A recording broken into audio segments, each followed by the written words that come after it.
성체성혈 대축일입니다. 오늘 복음은 예수님께서 좀 엉뚱한 말씀을 하시죠. 내 살을 먹고 내 피를 마셔라. 이게 이제 사실은 이게 그렇게 엉뚱한 말씀도 아니시죠. 이런 류의 비유를 들어서 말씀하신 건 여러 번에 있습니다. 사실은 예를 들면 그 사마리아 여인과 만났을 때도 내가 주는 물은 마르지 않고 영원한 생명을 얻는 물이다, 이런 표현들을 하시거든요. 그래서 오늘 이 복음 말씀에서도 그런 이제 비슷한 내용과 어조로 말씀을 하신 겁니다. 그런데 여기 보면은 이제 그 유다인들이 어떻게 좀 살을 먹으라고 우리한테 주냐, 그거 갖고 이제 뭐 실갱이를 벌였다는 거 아니에요? 이것은 이제 어떻게 보면 그 원리주의자들이 어떤 이 문헌을 해석할 때 그 단어 말 뜻 그대로 고지고대로 해석하는 그런 사람들의 태도죠. 그러니까 지금 이제 내 살을 먹고 내 피를 마셔라 그랬더니 이거 완전히 몬도가네 아니야, 몬도가네. 어떻게 자기 살과 피를 줘서 우리가 그걸 먹게 하냐. 이거 말 뜻 글귀 그대로 해석을 하면 이게 끔찍한 말씀 아니에요? 그죠?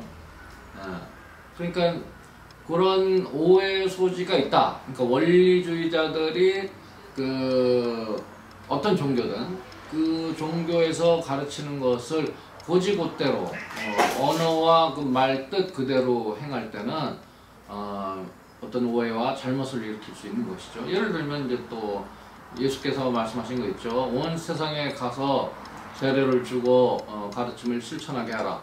그러니까 온 세상에 나가서 자꾸 예수를 믿으라고 강요하고 세례를 주려고 강요하고 그런 짓들을 한다 이거예요. 절대 예수님의 의도하고는 완전히 딴판으로 행동을 하는 거 아니에요? 그죠? 예수가 우리 제자들과 우리에게 주신 미션은 분명한 것은 교회 멤버십 늘리라는 거 아니에요. 근데 자꾸 선교, 전교 이런 걸 생각하면서 자꾸 교회를 선전하고 예수를 믿도록 강요하고, 이거 엉뚱한 방향으로 간 거다. 예수님의 미션은 분명한 것은 베드로에게 주신 미션이죠. 너 나를 사랑하느냐? 그랬더니 사랑하지. 다 아시지 않습니까? 3번을 묻고 답하면서 계속 3번 동안 미션을 확실하게 알려주시죠. 내 양들을 잘 돌보아라.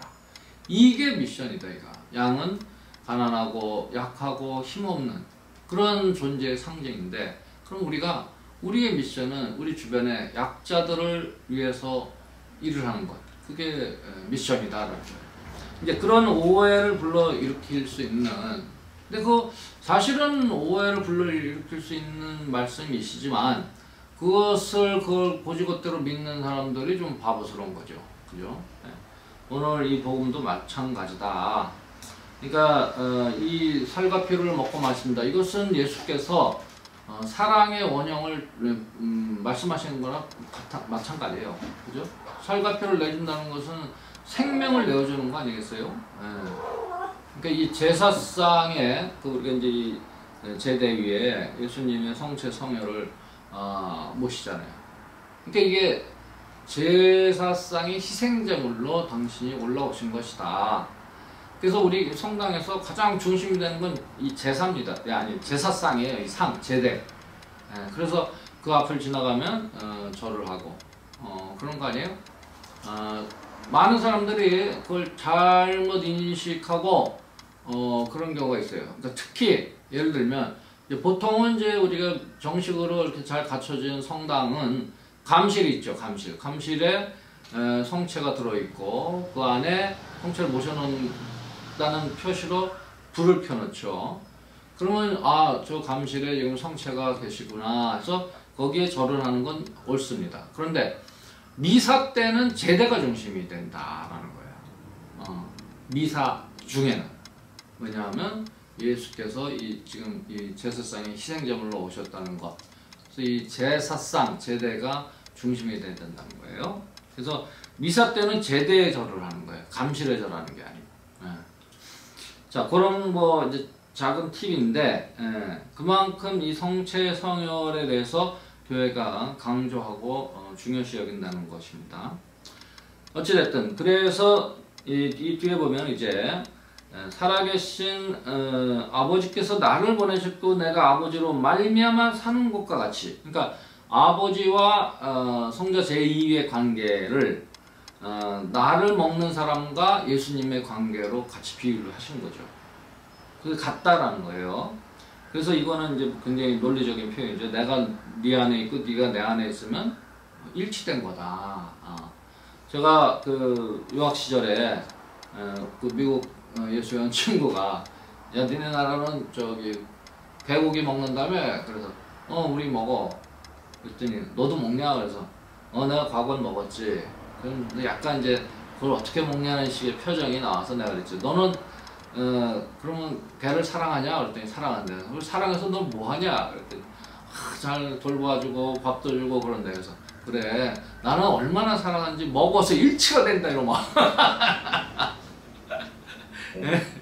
그런 얘기를 한 적이 있어요. 그러니까 사실은 그 먹는다는 것은 굉장히 이제 그 물질적인 차원에서 보면 끔찍한 이야기지만 그럴 정도로 일치되는 거 더 이상 없죠. 그죠? 네. 한 몸이 되는 거예요, 먹으면. 자, 그래서 예수님도 그런 이제 비유를 하신 것이다. 우리가 이렇게 봐야 되고, 그 다음에 이제 더 중요한 것은 살과 피를 내어준다는 것은 생명을 내어준다는 것이다. 그래서 이제 예수께서 이 살과 피를 마시면 영원한 생명을 얻는다 이런 표현을 쓰는 거예요. 그래서 아주 실제적인 이제 비유를 들면 우리가 예수님과 일치되었기 때문에 예수님이 가르쳐주고 실제적으로 모범을 보여주신 것을 우리가 따른다는 의미이고, 그죠? 일치가 됐기 때문에 뭐 따르고 말고가 없어. 그냥 예수님이 생각하고 말씀하시고 행동한 것을 그대로 하는 거야. 그냥 한 몸이니까. 그 정도로 일치가 되면 우리가 따를 수밖에 없잖아요. 그러면 기쁘다 이거 기쁘다. 그러니까 복음을 알려주셨는데 그 복음을 알려주신 분과 일치됐으니 그 복음 내용은 뻔한 거죠. 용두삼위 네 가지. 이제 누차자가 말씀드리니까 네 가지 다 아실 거예요. 용서하라, 두려워하지 마라, 사랑하라, 그리고 미워하라, 불의를. 이 네 가지만 실천하면 기쁘다 이게 기쁘다. 그러니까 예수님께서 우리에게 이런 말씀을 전해주시고 복음 선포를 한 것은 바로 행복하지 않은 상태에서 행복한 상태로 구원해 주신 그 구원자의 역할로 그것을 실제적이고 몸소 그것을 실천하면서 우리에게 알려주신 것이다 라는 거죠. 자, 그래서 오늘 이 성체성혈 대축일을 맞이해서 분명한 것은 그렇게 당신을 내어주신 것처럼 우리도 내어줘야 된다. 제가 누차 말씀드리잖아요. 사랑은 주는 것이다. 그죠? 사랑은 주는 겁니다. 뭘 줄 거냐? 모든 걸 주는 거다, 사실은. 그게 이제 아가페적인 신적인 사랑인데 인간적인 사랑은 그게 못 미친다. 인간이기 때문에. 그러나 그 아가페 무조건적인 사랑에 가장 가깝도록 노력하는 것이죠. 또 그렇게 가까운 신적인 사랑에 가장 가깝게 실천할 수 있는 존재들은 바로 엄마 아빠다. 그 엄마 아빠는 그런 정도의 사랑을 할 수 있어요. 그리고 이제 다시 이야기하면 사랑, 그 기쁨의 원천이 어디냐? 사랑의 실천이니까 사랑은 사랑한 만큼만 기쁘다 이거야. 조금 사랑하면 조금 기쁘고 많이 사랑하면 많이 기뻐요. 그러니 이 인간 존재 중에 그 사랑을 많이 해서 많이 기쁜 존재가 누구냐? 엄마 아빠예요. 엄마 아빠. 엄마 아빠가 되는 게 가장 행복한 존재가 되는 길이다. 물론 겉으로 보면 희생이죠. 희생입니다. 저희 걸 다 내줘야 되니. 그리고 고통스럽죠. 고통스러운 거예요. 내 걸 내주고 그러니 고통스럽지. 또 이 자녀를 키운다는 것은 얼마나 어렵습니까? 그 자유의지를 가진 존재를 키운다는 건 굉장히 힘들어요. 왜냐하면 어디 가서 뭐 잘못될까, 특별히 우리 지금 세상은 걸어가다 죽는 세상 아닙니까? 이태원에 159명이 그냥 걸어가다 죽었잖아.